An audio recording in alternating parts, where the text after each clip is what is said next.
بسم اللہ الرحمن الرحیم۔ عزیز طلباء، آج جو ہمارا ٹاپک ہے چیپٹر نمبر 7 کا پاکستان کی زبانیں، کویشچن نمبر ہم 5 کی بات کریں گے۔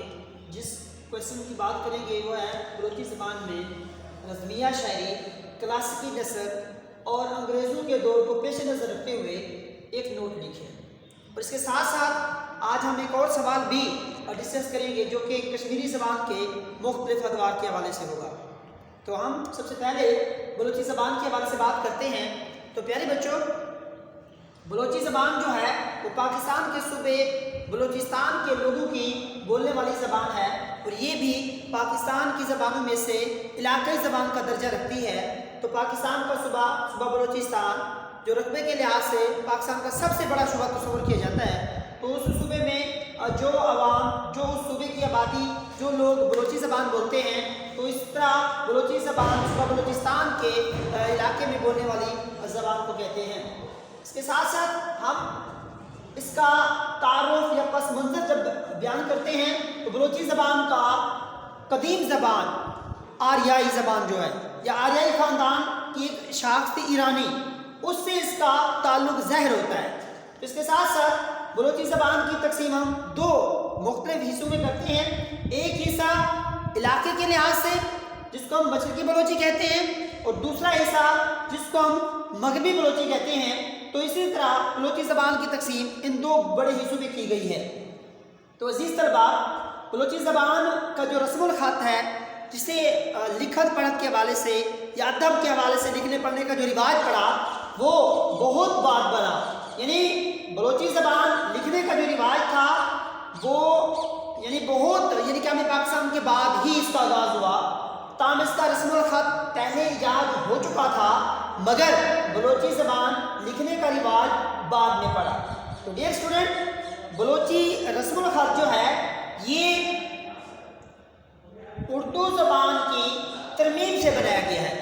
یعنی اردو زبان کے رسم الخط کی تعداد، حروف تہجی کی تعداد جو ہے وہ 52 ہے۔ تو اسی طرح جو بلوچی زبان کا رسم الخط ہے وہ اردو یعنی رسم الخط کی طرز میں بنایا گیا ہے، تاہم اس میں کچھ الفاظ بڑھائے گئے ہیں یا کم کیے گئے ہیں۔ تو اس کے ساتھ بلوچی زبان کے کچھ لہجے ہیں، جیسے کہ باقی زبانوں کے بارے میں ہم ڈسکس کر چکے تھے، ہر زبان کے مختلف لہجے تھے۔ تو بلوچی زبان کے بھی اسی طرح دو لہجے ہیں، ایک لہجہ جس کو سلیمانی یا سلیمانکی کہتے ہیں، اور دوسرا لہجہ اس کا جو ہے وہ مکرانی لہجہ ہے۔ یہ بھی دو لہجے بلوچی زبان کے علاقائی سطح پہ تقسیم کیے گئے ہیں۔ تو اس طرح بلوچی زبان کے ان یعنی لہجوں میں جو سب سے بنیادی فرق ہے وہ ہے تلفظ کا۔ تو ڈیئر اسٹوڈنٹ، ہم بات کرتے ہیں بلوچی زبان کے ادب کے حوالے سے۔ تو بلوچی زبان کا جو ادب ہے جس میں سب سے پہلا اس کا آغاز بلوچی شاعری سے ہوتا ہے۔ تو بلوچی شاعری کی 3 مزید اقسام ہیں۔ یہ 3 حصوں میں بلوچی شاعری کو تقسیم کیا گیا ہے۔ نمبر 1 جس کو ہم رضمیہ شاعری کہتے ہیں، نمبر 2 جس کو ہم عشقیہ شاعری میں اس کو تقسیم کرتے ہیں، اور نمبر 3 جو ہے وہ لوک داستانیں ہیں۔ تو ہم بات کرتے ہیں رضمیہ شاعری کے حوالے سے۔ بلوچی شاعری کی جو سب سے پہلی قسم ہے جس کو ہم رضمیہ شاعری کہتے ہیں، تو رضمیہ شاعری جن موضوع پر شاعری کی گئی وہ ہمت، بہادری، جاہ و جلال اور غیرت، اس رضمیہ شاعری کے یہ اہم ترین موضوع تھے۔ تو ڈیئر اسٹوڈنٹ، ایک مثال ہم مغلیہ سلطنت کے حوالے سے بادشاہ ہمایوں بھی دیتے ہیں۔ مغل بادشاہ تھا ہمایوں، اس نے جب دہلی کے تخت کو دوبارہ حاصل کرنے کی کوشش کی تھی تو اس کا ساتھ بلوچ قبائل نے دیا تھا۔ تو یہاں رضمیہ شاعری میں بلوچوں کی بہادری اور اس کے دلیری کو ظاہر کیا گیا ہے، کیونکہ یہ لوگ بہت جنگجو تھے۔ ایون کہ رضمیہ شاعری کے حوالے سے ایک مشہور بات ہے کہ بلوچی مائیں جو تھیں اپنے بچوں کو جب لوری دیتی تھیں تو ساتھ لوری دیتے ہوئے انہیں یعنی تلوار اور بندوق ان چیزوں کا کنسیپٹ بھی دیتی تھی، یعنی ابتدائی سٹیج پر۔ تو اس طرح اس سے یہ واضح ہوتا ہے کہ وہ لوگ بہت بہادر تھے، غیرت مند تھے، ہمت والے تھے اور جاہ و جلال والے تھے۔ تو اس طرح اس بلوچی شاعری کا دوسرا حصہ ہے جس کو عشقیہ شاعری کا نام دیتے ہیں۔ عشقیہ شاعری میں جو اس کے موضوع رہے ہیں حسن، عشق و شباب کے علاوہ اس میں محبوب کی بہادری کا ذکر بھی کیا گیا ہے۔ تو تیسرا جو بلوچی شاعری اس کو تقسیم کیا گیا لوک داستانوں میں. لوک داستانیں جو نسل در نسل لوگوں سے منتقل ہوتی رہیں یا بزرگوں سے کہیں سنی جو کہانیاں قصے ہوتے ہیں یا شعراء کرام پہلے زمانے میں سریلی آواز میں گا کر ان کہانیوں کو بیان کیا کرتے تھے تو وہ لوک داستانیں کہلاتی تھیں. ان میں یعنی بلوچی شاعری کے حوالے سے لوری اور موتک یہ دو یعنی ان لوک داستانوں کے حوالے سے بلوچی زبان کی کیٹیگری ہیں. تو اس کی اصناف قدیم زمانے کی معاشرتی زندگی کا عکس نمایاں کرتی ہیں. تو یہ جو لوک داستانیں ہیں پہلے جو بلوچوں کی پچھلی ثقافت تھی یا ان کے آباء و اجداد کی جو زندگی کی عکاسی یہ لوک داستانوں میں بلوچی زبان میں اس یعنی لوک داستانوں کے حوالے سے اس کا اظہار کیا جاتا ہے. تو ڈیئر اسٹوڈنٹ ہم بات کو آگے بڑھاتے ہیں. بلوچی زبان میں کلہوڑا خاندان کے دور میں بلوچی ادب کو جو فروغ حاصل ہوا اس حوالے سے بات کرتے ہیں. بلوچی ادب جو ہے اس کے علم و ادب کی سرپرستی کلہوڑا خاندان میں کی گئی. تاہم 19ویں صدی کا جو دور ہے وہ بلوچی زبان کے حوالے سے بلوچی ادب کے حوالے سے سنہری دور تصور کیا جاتا ہے. اس کے ساتھ ساتھ ہم بات کرتے ہیں بلوچی ادب کی کلاسیکی نثر. دیکھیں بلوچ کی ادب جو ہے اس کا آغاز تاہم قیام پاکستان کے بعد عمل میں آیا یعنی لکھنے کی صورت میں.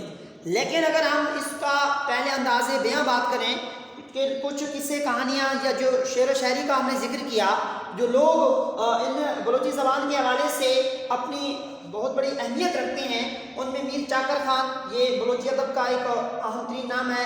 حسن زندو ٹھیک ہے نا یہ ایک دوسرا ایک ایسا شاعر ہے بلوچی ادب کے حوالے سے بلوچی شاعری کے حوالے سے نثر کے حوالے سے. اس کے علاوہ حمل زندو منہا پیرنگ و گران نادر شاہ مرید دہانی یہ وہ لوگ ہیں جن کے قصے بڑے مشہور ہیں. یہ قصے اس ٹائم لکھے نہیں جاتے تھے. بیٹا یہ آپ کو واضح بتاتا جاؤں بلوچی ادب کا لکھنے کے حوالے سے اس ٹائم آغاز نہیں تھا. یہ جو بلوچی ادب کا سنہری دور 19ویں صدی کا کہا جاتا ہے اس میں لوگ بلوچی زبان کو قصوں کی صورت میں بیان کیا کرتے تھے.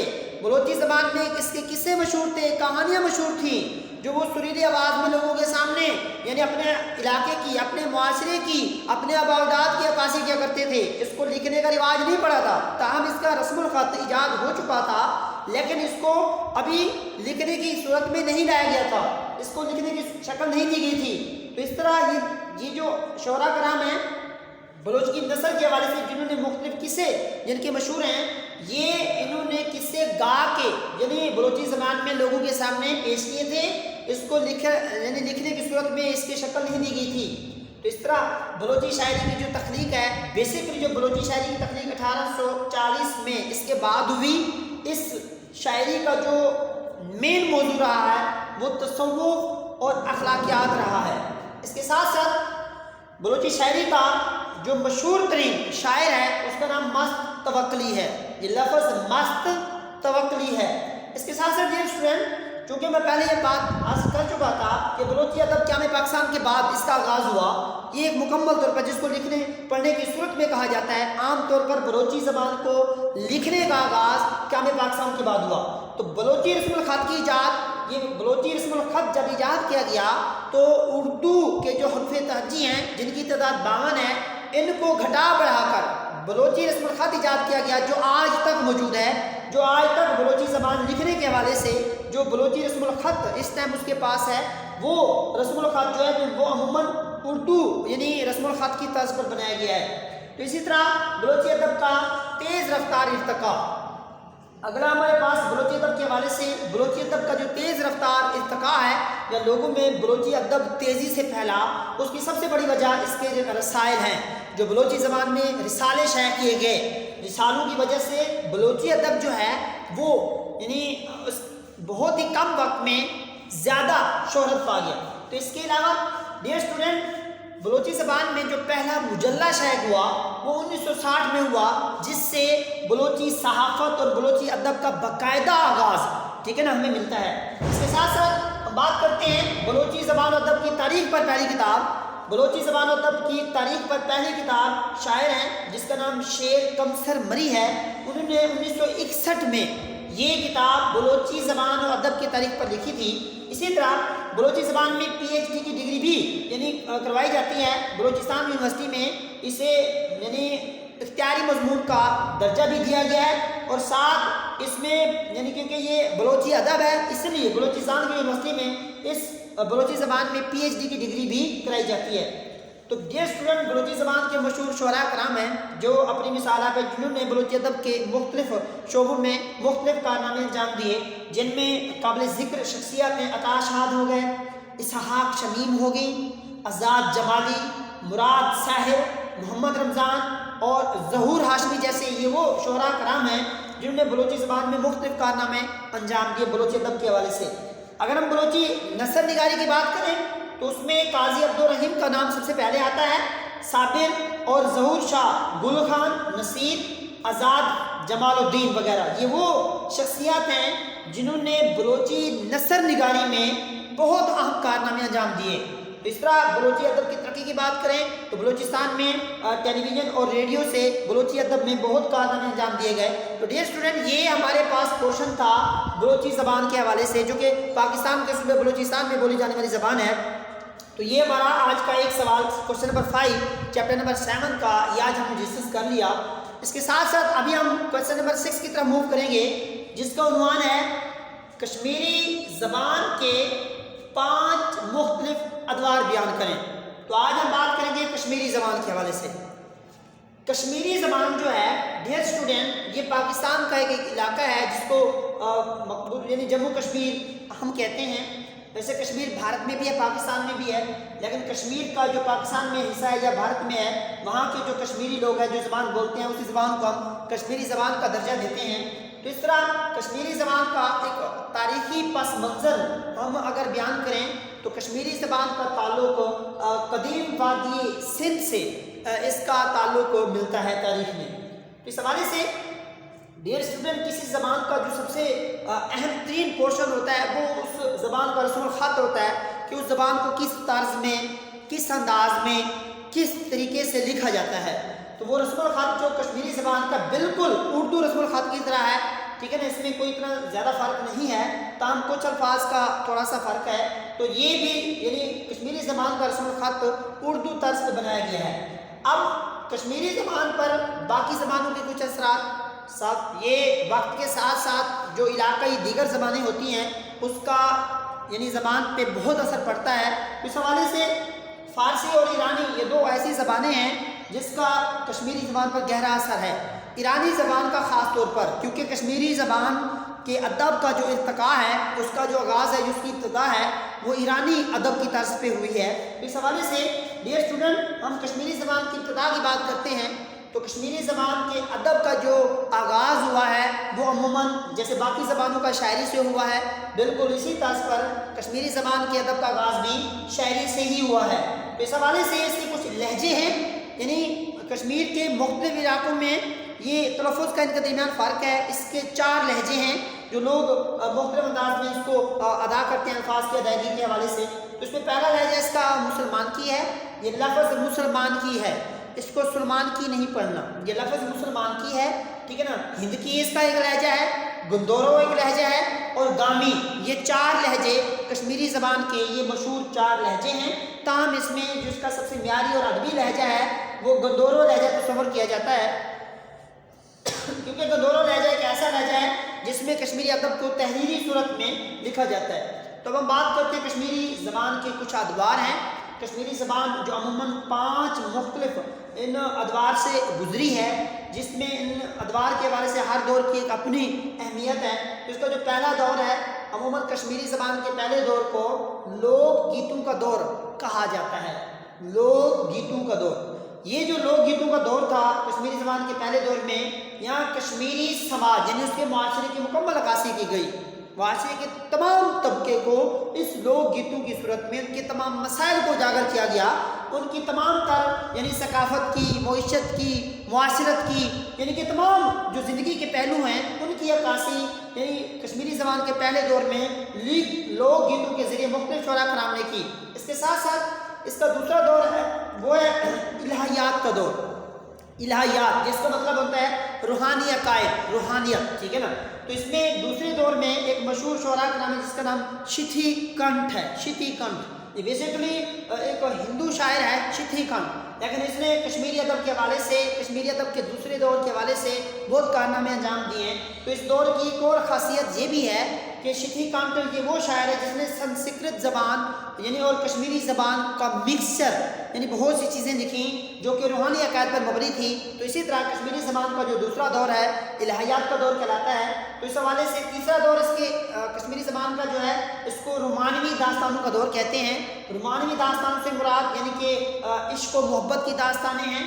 تو تیسرا دور میں اس کی مشہور و معروف شاعرہ کشمیری دور کی جس کا نام حبہ خاتون ہے جس نے بہت کتابیں لکھی ہیں. حبہ خاتون جو ہے کشمیری زبان بولنے والے بچے کو ان کا نام جو ہے نا یاد ہے.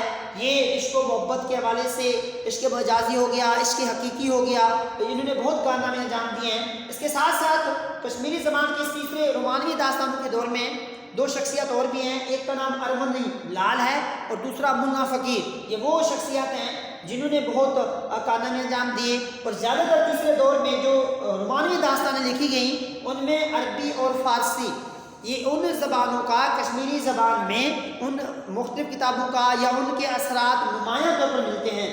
تو اس کے ساتھ ساتھ ہم کشمیری زبان کے چوتھے دور کی بات کرتے ہیں. تو اس کا چوتھا دور جسے روحانیت کا دور کہتے ہیں. تو یہ روحانیت کا دور جو ہے اس کے مشہور و معروف شاعر حسن جمال اور محمود گامی ہیں. تو یہ دور روحانیت کا دور, اس میں بھی فارسی زبان کی آمیزش یعنی فارسی زبان کا ادب کی آمیزش یہاں ہمیں دیکھنے کو ملتی ہے. یعنی فارسی زبان کا جو ادب ہے اس میں جو شعر و شاعری کی گئی ہے اس کی جو نثر ہے اس میں تحقیق اور تنقید کا جو مٹیریل ہے وہ اسی طرز پر کشمیری زبان میں وہ چیزیں شامل کی گئی ہیں جسی کی وجہ سے اسے فارسی زبان کی آمیزش کا دور بھی کہتے ہیں. تو اس کے ساتھ ساتھ کشمیری زبان کا ایک پانچواں دور ہے جسے ہم جدید ادب کا دور بھی کہتے ہیں, موجودہ دور بھی آپ اسے کہہ سکتے ہیں. تو اس دور کے جو مشہور و معروف شاعر ہیں ان کا نام ہے غلام احمد مہجور. تو انہوں نے یعنی بہت کارنامے انجام دی اس جدید ادب کے دور میں.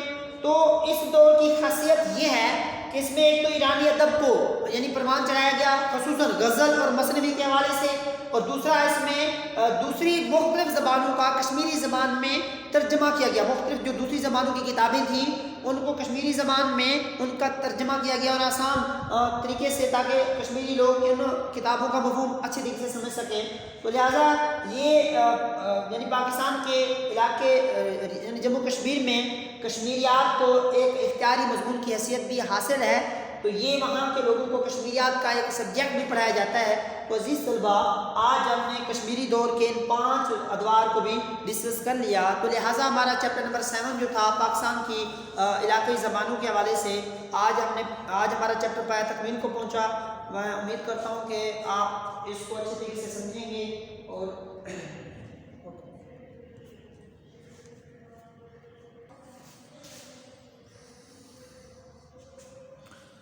18 منٹ دے